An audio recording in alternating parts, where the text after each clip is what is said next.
Welcome back to Designing AI-Driven Personalized Learning Environment Scopes. This is limitation of BKT as a learner model. In last video, we saw what is Bayesian knowledge tracing.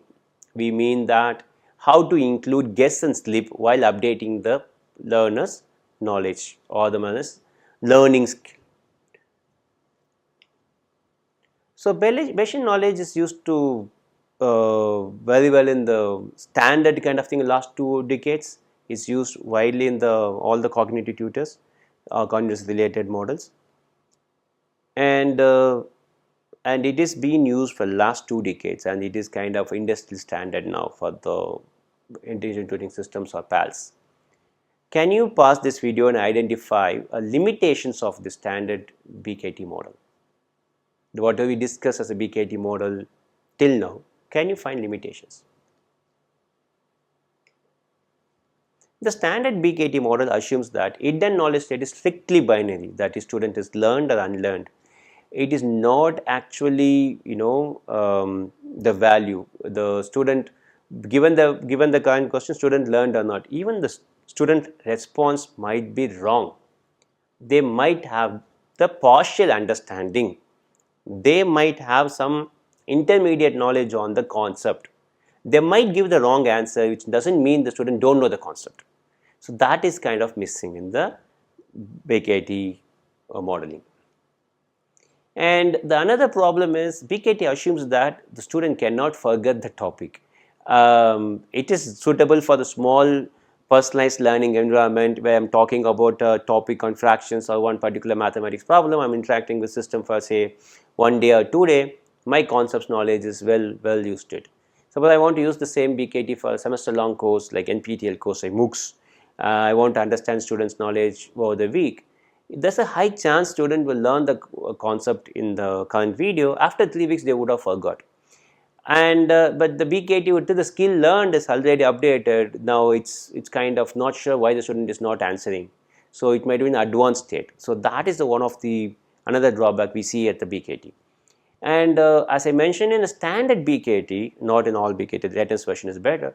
We consider that each particular question is mapped to one particular skill. So there are a set of 5 questions. If all the questions are correct, the particular skill is valued. So that is not always correct. The questions might have multiple skill involved, or the student might know particular set of skills in a particular question, not other skills. So without knowing these detail, penalizing the student having more redo activity is not correct. And there is another small drawback is that guess probability and slip probability, it assumes that all the learners have the same guess probability. Honestly, there are a lot of students who may not understand the concept but very good at guessing the right answer. They know how to eliminate the wrong ones quickly. They are able to apply. They would not able to explain the concept clearly, but they are very good at doing the exams like my MCQs. So that students have more guess probability compared to the other students. That kind of differences is not counted in the BKT.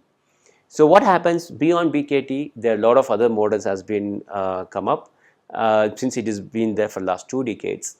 The other models, one of such good models is deep knowledge tracing. It uses recurrent neural network. It includes a lot of more complex equations, and it updates everything in real time very quickly. And it has been used, but still BKT is kind of used everywhere. So we cannot stop one with BKT or something. We can go beyond that. We could collect more data. We could collect our own learner model.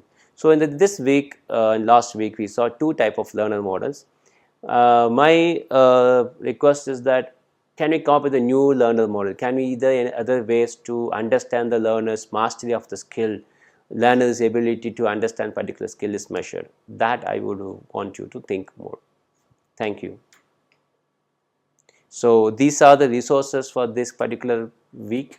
We talked about Bayesian student modeling, and the Anderson's actor theory has been explained in the second paper. and also more student learner modeling in the context of slip and guess has been introduced later in 2008.